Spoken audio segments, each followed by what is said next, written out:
हाँ जी, सत श्री अकाल दोस्तों, तुहाडा स्वागत है जी साडे YouTube channel Punjab study hub ते। दोस्तों, जेकर तुसी चैनल नूं पहली बार विजिट कर रहे हो, सबसक्राइब कर लो ते नाल दिता बैल आइकन दबा लो ताकि हर वीडियो की अपडेट तुहानूं समय सिर मिलती रहे। तो दोस्तों, इस वीडियो दे विच आपां गलबात करांगे पंजाबी यूनिवर्सिटी पटियाला दे विच एडमिशनां स्टार्ट हो चुकियां ने 2022-23 सैशन दे लई ते किहड़े-किहड़े कोर्स ने, किहड़ियां-किहड़ियां ਉਹ ਕੋਰਸਾਂ ਦੇ ਲਈ ਤੁਸੀਂ ਕਿੱਦਾਂ ਐਡਮਿਸ਼ਨ ਲੈਣੀ ਹੈ, ਕੀ ਫੀਸ ਹੈ, ਕਿੱਥੇ ਅਪਲਾਈ ਕਰਨਾ ਹੈ, ਸਾਰੀ ਗੱਲਬਾਤ ਕਰਾਂਗੇ ਇਸ ਵੀਡੀਓ ਦੇ ਵਿੱਚ।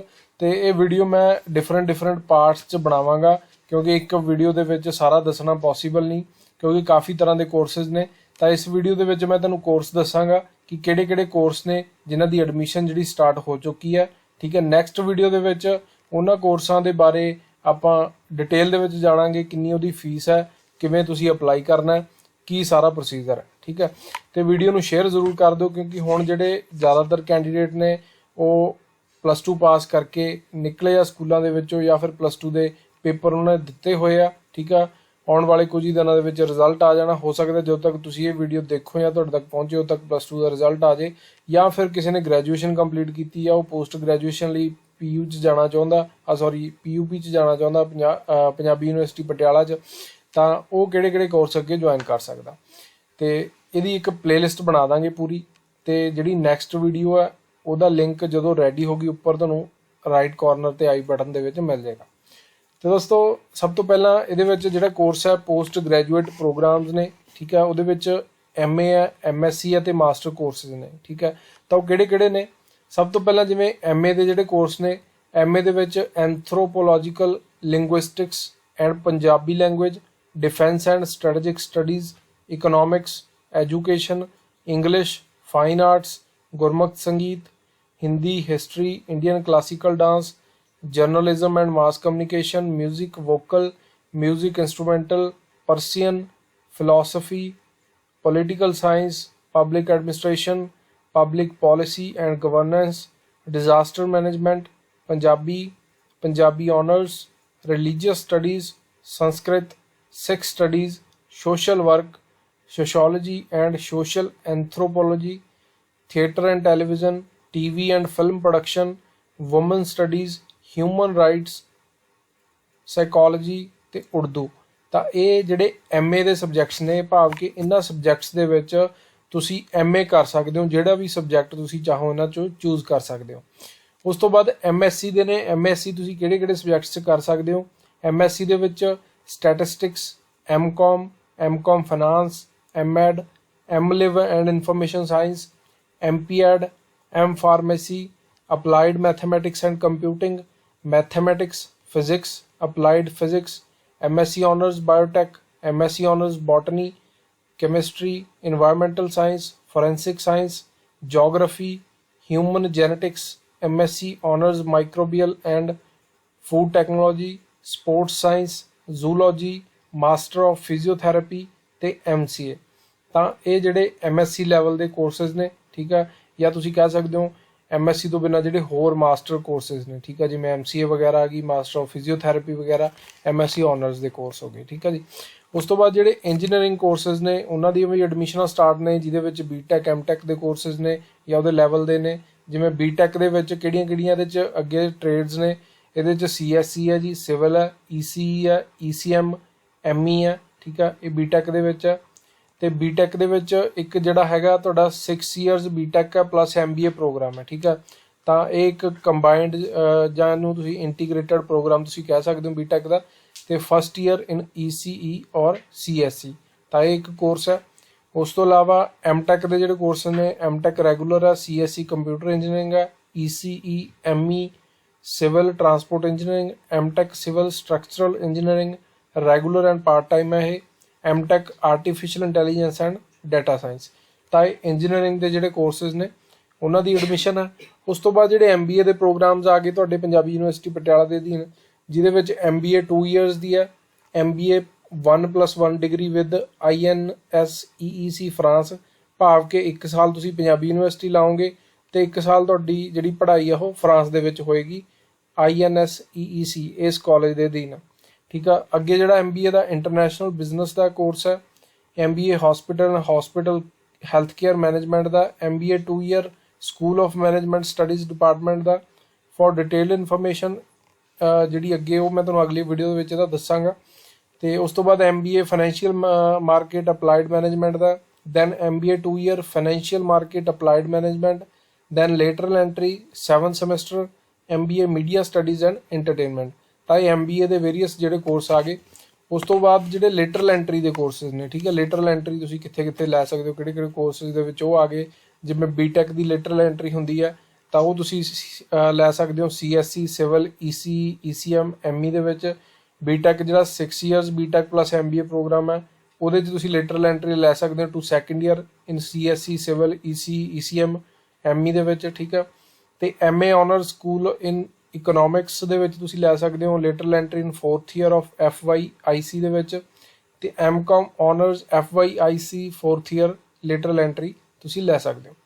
ਉਸ ਤੋਂ ਬਾਅਦ multidisciplinary 5 year integrated programme ਜਿਹੜੇ 5 ਸਾਲਾਂ ਦੇ ਕੋਰਸ ਆ ਗਏ, ਠੀਕ ਹੈ, ਜਿਹੜੇ +2 ਤੋਂ ਬਾਅਦ ਹੁੰਦੇ ਆ।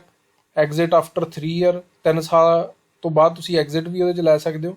ਤੇ ਕੋਰਸ ਉਹ 5 ਸਾਲ ਦਾ ਵੈਸੇ ਇੰਟੀਗ੍ਰੇਟਡ ਕੋਰਸ ਹੁੰਦਾ, ਜਿਹਦੇ ਵਿੱਚ ਫਿਜ਼ੀਕਲ ਐਂਡ ਕੈਮੀਕਲ ਸਾਇੰਸਿਸ ਦੇ ਕੋਰਸ ਆ ਗਏ, ਜਿਵੇਂ MSc honours physics or chemistry, biological sciences MSc honours school biotechnology, botany, zoology, human genetics, mathematical and computational sciences ਦੇ ਆ ਗਏ ਤੁਹਾਡੇ MSc honours school mathematics, statistics, computer science, specialisation in artificial intelligence and data science is also available.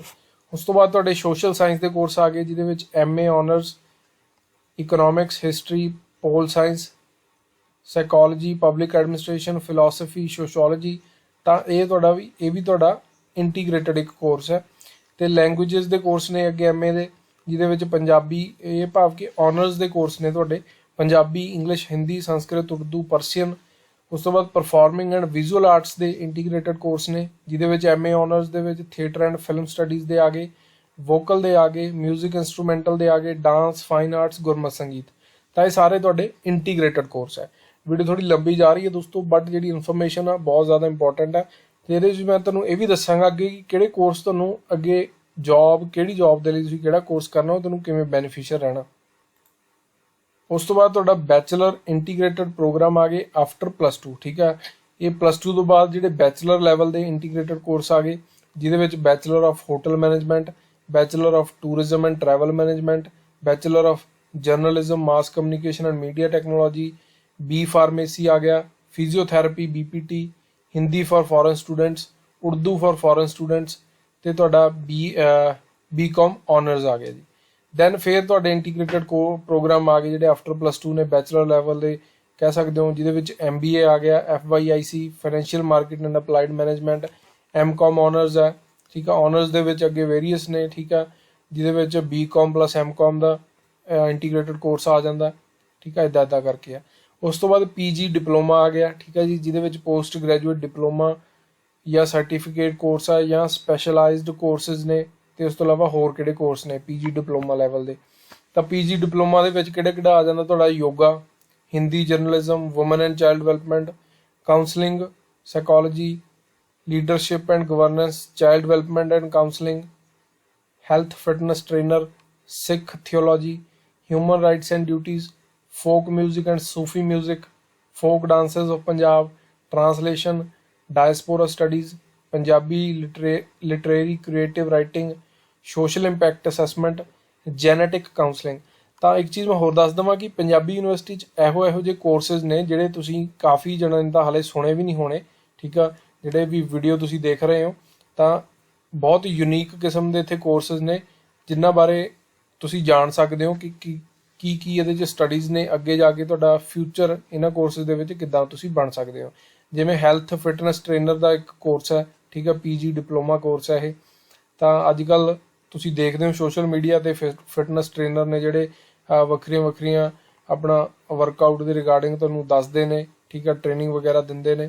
ਤਾਂ ਉਹ ਵੀ ਇੱਕ ਵਧੀਆ ਜਿਹੜਾ profession ਹੈ ਹੈਲਥ ਫਿਟਨੈਸ ਟ੍ਰੇਨਰ ਦਾ। ਉਸ ਤੋਂ ਬਾਅਦ ਡਿਪਲੋਮਾ ਆ ਜਾਂਦਾ ਤੁਹਾਡਾ, ਡਿਪਲੋਮਾ ਆ ਜਾਂਦਾ ਜੀ ਤੁਹਾਡਾ ਫਰੈਂਚ ਦੇ ਵਿੱਚ, Persian, Punjabi as foreign second language, Gatka, Hindi for foreign student, Punjabi for foreign student pursuing PhD, ਕਰਮਕਾਂਡ, Urdu, advance diploma in French, ਤਾਂ ਇਹ ਡਿਪਲੋਮਾ ਕੋਰਸਿਸ ਨੇ। ਉਸ ਤੋਂ ਬਾਅਦ ਜਿਹੜੇ ਆ ਗਏ ਸਰਟੀਫਿਕੇਟ ਕੋਰਸ ਆ ਗਏ ਤੁਹਾਡੇ, ਠੀਕ ਹੈ। ਤਾਂ ਸਰਟੀਫਿਕੇਟ ਕੋਰਸ ਕਿਹਦੇ ਵਿੱਚ ਆ ਜੀ? ਵੈਦਿਕ ਸਟੱਡੀਜ਼ ਦੇ ਵਿੱਚ ਆ, Sanskrit poetics, Sanskrit linguistic tradition ਦੇ ਵਿੱਚ, ਐਰੇਬਿਕ ਦੇ ਵਿੱਚ ਹੈ, French, Pali, ਪਰਸੀਅਨ, Sri Guru Granth Sahib studies, Urdu, yoga, bakery and kukri, Sanskrit. Certificate course 120 hours in Punjabi computing, ਠੀਕ ਆ। 120 ਘੰਟੇ ਦਾ ਕੋਰਸ ਹੈ ਜਿਹੜਾ ਪੰਜਾਬੀ ਕੰਪਿਊਟਿੰਗ ਦੇ ਵਿੱਚ ਹੁੰਦਾ। ਉਸ ਤੋਂ ਬਾਅਦ ਸ਼ਾਰਟ ਟਰਮ ਕੋਰਸਿਸ ਨੇ ਜਿਹਦੇ ਵਿੱਚ Urdu, Persian learning course, still photography and videography course, video editing and compositing. ਉਸ ਤੋਂ ਬਾਅਦ ਇੱਕ ਬੜਾ ਵਧੀਆ ਕੋਰਸ ਹੈ ਬੀਲਿਬ ਐਂਡ ਇਨਫੋਰਮੇਸ਼ਨ ਸਾਇੰਸ ਦਾ ਕੋਰਸ ਹੈ ਜਿਹੜਾ, ਠੀਕ ਆ। ਜਿਹੜੀਆਂ ਲਾਇਬ੍ਰੇਰੀ ਵਗੈਰਾ ਦੀਆਂ ਪੋਸਟਾਂ ਨਿਕਲਦੀਆਂ, ਲਾਇਬ੍ਰੇਰੀ ਅਸਿਸਟੈਂਟ ਵਗੈਰਾ ਦੀਆਂ, ਤਾਂ 1 ਈਅਰ ਦਾ ਕੋਰਸ ਹੈ, ਆਫਟਰ ਗ੍ਰੈਜੂਏਸ਼ਨ ਹੁੰਦਾ। ਤੇ ਉਸ ਤੋਂ ਬਾਅਦ ਪੰਜਾਬੀ ਪ੍ਰਵੇਕਸ਼ਾ, then crash course in Punjabi, elementary course in Punjabi and Hindi. ਤਾਂ ਇਹ ਕੋਰਸ ਨੇ ਕੁਛ ਦੋਸਤੋ। ਉਸ ਤੋਂ ਬਾਅਦ ਤੁਹਾਡੇ ਲਾਅ ਦੇ ਕੋਰਸਿਸ ਆ ਜਾਂਦੇ ਆ ਜਿਹਦੇ ਵਿੱਚ LLB ਆ ਜਾਂਦੀ ਹੈ 3 ਸਾਲ ਦੀ, LLB ਸੈਕੰਡ ਸ਼ਿਫਟ ਆ ਜਾਂਦੀ ਹੈ 3 ਸਾਲ ਦੀ, BA LLB ਆ ਜਾਂਦੀ ਆ 5 ਸਾਲ ਦੀ, ਦੈਨ LLM ਆ ਜਾਂਦੀ ਹੈ 2 years morning and 1 year morning second shift. ਇਹ ਬੈਚ ਹੈ, ਠੀਕ ਹੈ। ਉਸ ਤੋਂ ਬਾਅਦ ਤੁਹਾਡਾ ਜਿਹੜਾ ਵੱਡਾ ਕੋਰਸ PhD ਆ ਜਾਂਦਾ। ਦੈਨ ਇਹਦੇ ਵਾਸਤੇ ਇੱਕ ਸੈਪਰੇਟ ਇਹਨਾਂ ਨੇ ਹੈਂਡਬੁੱਕ ਬਣਾਈ ਹੋਈ ਹੈ PhD ਦੀ, ਉਹ ਤੁਹਾਨੂੰ ਬਾਅਦ ਦੇ ਵਿੱਚ ਦੱਸ ਦੇਵਾਂਗੇ। ਦੈਨ ਔਨਲਾਈਨ ਕੋਰਸ ਨੇ ਕੁਛ ਇਹਨਾਂ ਦੇ, ਠੀਕ ਆ, ਜਿਹੜੇ ਤੁਸੀਂ ਔਨਲਾਈਨ ਕਰ ਸਕਦੇ ਹੋ, ਜਿਹਦੇ ਵਿੱਚ BA ਵਿਦ ਗੁਰਮਤ ਸੰਗੀਤ 3 year ਕੋਰਸ ਹੈ, MA ਗੁਰਮਤ ਸੰਗੀਤ 2 year ਕੋਰਸ ਹੈ, MA ਤਬਲਾ ਇਹ ਵੀ 2 year ਕੋਰਸ ਹੈ, ਠੀਕ ਹੈ। ਇਹਨਾਂ ਦੀ ਇੱਕ ਵੱਖਰੀ ਵੈਬਸਾਈਟ ਆ ਜਿੱਥੇ ਜਾ ਕੇ ਤੁਸੀਂ ਇਹਦੇ ਸੰਬੰਧੀ ਵੀ ਐਡਮਿਸ਼ਨ ਲੈ ਸਕਦੇ ਹੋ। ਡਿਪਲੋਮਾ ਇਨ ਕਰਮਕਾਂਡ, ਸਰਟੀਫਿਕੇਟ ਇਨ ਵੈਦਿਕ ਸਟੱਡੀ, ਸਰਟੀਫਿਕੇਟ ਕੋਰਸ ਇਨ ਸੰਸਕ੍ਰਿਤ ਪੋਇਟਿਕਸ, ਸਰਟੀਫਿਕੇਟ ਕੋਰਸ ਇਨ ਸੰਸਕ੍ਰਿਤ ਲਿੰਗੁਇਸਟਿਕ ਟ੍ਰੈਡੀਸ਼ਨ, ਠੀਕ ਆ। ਤਾਂ ਇਹ ਜਿਹੜੇ ਤੁਹਾਡੇ ਔਨਲਾਈਨ ਕੋਰਸਿਸ ਨੇ। ਤਾਂ ਇਹ ਤਾਂ ਹੋ ਗਏ ਜਿਹੜੇ ਕੋਰਸਿਸ ਨੇ ਤੁਹਾਡੇ ਪੰਜਾਬੀ ਯੂਨੀਵਰਸਿਟੀ ਮੇਨ ਕੈਂਪਸ ਦੇ ਕੋਰਸਿਸ ਨੇ, ਠੀਕ ਹੈ, ਜਿਹੜੇ ਮੈਂ ਤੁਹਾਨੂੰ ਹੁਣ ਦੱਸ ਕੇ ਹਟਿਆ ਸਾਰੇ। ਤਾਂ ਇਹ ਮੇਨ ਕੈਂਪਸ ਦੇ ਵਿੱਚ ਹੁੰਦੇ ਨੇ, ਜਿਹੜਾ ਕਿ ਪਟਿਆਲੇ ਬਣਿਆ ਹੋਇਆ। ਉਸ ਤੋਂ ਬਾਅਦ ਇਹਨਾਂ ਦੇ ਨਾ ਪੰਜਾਬੀ ਯੂਨੀਵਰਸਿਟੀ ਦੇ ਰੀਜਨਲ ਸੈਂਟਰ ਨੇ ਜਾਂ ਨੇਬਰਹੁੱਡ ਕੈਂਪਸਿਸ ਨੇ, ਇਹ ਕਾਫੀ ਜਗ੍ਹਾ ਤੇ ਬਣੇ ਹੋਏ ਨੇ, ਤੁਹਾਡੇ ਏਰੀਆ ਦੇ ਵਿੱਚ ਵੀ ਇੱਧਰ ਹੋਣਗੇ, ਠੀਕ ਹੈ। ਤਾਂ ਰੀਜਨਲ ਕੈਂਪਸ ਜਾਂ ਨੇਬਰਹੁੱਡ ਕੈਂਪਸ ਤੁਸੀਂ ਇਹਨਾਂ ਨੂੰ ਕਹਿ ਸਕਦੇ ਹੋ। ਤੇ ਇਹਨਾਂ ਦੀ ਮੈਂ ਇੱਕ ਅਲੱਗ ਤੋਂ ਵੀਡੀਓ ਬਣਾਵਾਂਗਾ ਕਿਉਂਕਿ ਇਹ ਵੀਡੀਓ ਕਾਫੀ ਲੰਬੀ ਚਲੀ ਜਾਣੀ ਆ। ਇਹਦਾ ਜਿਹੜੀ ਇਹ ਨੈਕਸਟ ਵੀਡੀਓ ਤੁਹਾਨੂੰ ਉੱਪਰ ਆਈ ਬਟਨ ਦੇ ਵਿੱਚ ਦਾ ਲਿੰਕ ਪਾ ਦਾਂਗੇ, ਰਾਈਟ ਕਾਰਨਰ ਤੇ ਤੁਹਾਨੂੰ ਦਿਖਾਈ ਦੇਗਾ। ਇਸ ਤੋਂ ਇਲਾਵਾ ਡਿਸਕ੍ਰਿਪਸ਼ਨ ਦੇ ਵਿੱਚ ਵੀ ਲਿੰਕ ਦੇ ਦਾਂਗੇ ਤੇ ਇਹਦੀ ਪੂਰੀ ਇੱਕ ਪਲੇਲਿਸਟ ਬਣਾ ਦਾਂਗੇ ਜਿਹਦੇ ਵਿੱਚ ਤੁਸੀਂ ਸਾਰੀ ਇਹ ਵੀਡੀਓ ਡਿਟੇਲ ਦੇ ਵਿੱਚ ਦੇਖ ਸਕਦੇ ਹੋ। ਤੇ ਅਗਲੀ ਵੀਡੀਓ ਦੇ ਵਿੱਚ ਤੁਹਾਨੂੰ ਜਾਣਕਾਰੀ ਦੇਵਾਂਗੀ ਨੇਬਰਹੁੱਡ ਕੈਂਪਸਿਸ ਦੇ ਵਿੱਚ ਕਿਹੜੇ ਕੋਰਸ ਨੇ, ਠੀਕ ਆ। ਜਿਵੇਂ ਨੇਬਰਹੁੱਡ ਕੈਂਪਸਿਸ ਇਹਨਾਂ ਦੇ ਹੈ ਕਿੱਥੇ, ਮੈਂ ਤੁਹਾਨੂੰ ਮੋਟਾ ਦੱਸ ਦਿੰਦਾ। ਜਿਵੇਂ ਦਮਦਮਾ ਸਾਹਿਬ ਹੈ ਜੀ, ਤਲਵੰਡੀ ਸਾਬੋ, ਮੋਹਾਲੀ ਹੈ, ਬਠਿੰਡਾ, ਰਾਮਪੁਰਾ ਫੂਲ, ਮਲੇਰਕੋਟਲਾ, ਦੇਲਾ ਸੀਹਾਂ ਇਹ ਆਪਣਾ ਮੂਨਕ ਦੇ ਲਾਗੇ ਪੈ ਜਾਂਦਾ। ਉਸ ਤੋਂ ਬਾਅਦ ਮੌੜ ਹੈ ਜੀ ਬਠਿੰਡਾ, ਰੱਲਾ, ਮਾਨਸਾ, ਜੈਤੋ, ਝੁਨੀਰ, ਠੀਕ ਆ। ਇਹ ਇਹਨਾਂ ਦੇ ਨੇਬਰਹੁੱਡ ਕੈਂਪਸਿਸ ਨੇ। ਤੇ ਅਗਲੀ ਗੱਲਬਾਤ ਅਗਲੀ ਵੀਡੀਓ ਦੇ ਵਿੱਚ ਕਰਾਂਗੇ। ਚੈਨਲ ਨੂੰ ਜ਼ਰੂਰ ਸਬਸਕ੍ਰਾਈਬ ਕਰ ਲਓ ਪਹਿਲੀ ਵਾਰ ਵਿਜ਼ਿਟ ਕਰ ਰਹੇ ਹੋ ਤਾਂ, ਤੇ ਬੈਲ ਆਈਕਨ ਨੂੰ ਵੀ ਦਬਾ ਕੇ ਰੱਖ ਲਓ। ਵੀਡੀਓ ਸ਼ੇਅਰ ਜ਼ਰੂਰ ਕਰ ਦਿਓ ਬੱਚਿਆਂ ਤੱਕ, WhatsApp ਗਰੁੱਪਾਂ ਤੱਕ, ਤਾਂ ਕਿ ਜਿਹੜੀ ਜਾਣਕਾਰੀ ਆ ਸਹੀ ਤੇ ਸਟੀਕ ਜਾਣਕਾਰੀ ਉਹਨਾਂ ਤੱਕ ਪਹੁੰਚ ਸਕੇ ਤੇ ਅਵੇਅਰਨੈਸ ਥੋੜੀ ਬਹੁਤ ਫੈਲ ਸਕੇ, ਠੀਕ ਆ, ਤਾਂ ਕਿ ਉਹ ਅੱਗੇ ਵੀ ਕਿਸੇ ਨਾ ਕਿਸੇ ਨੂੰ ਦੱਸ ਸਕਣ। ਬਾਕੀ ਅਪਡੇਟਸ ਲਈ ਜੁੜੇ ਰਹੋ। ਧੰਨਵਾਦ ਦੋਸਤੋ, ਸਤਿ ਸ਼੍ਰੀ ਅਕਾਲ।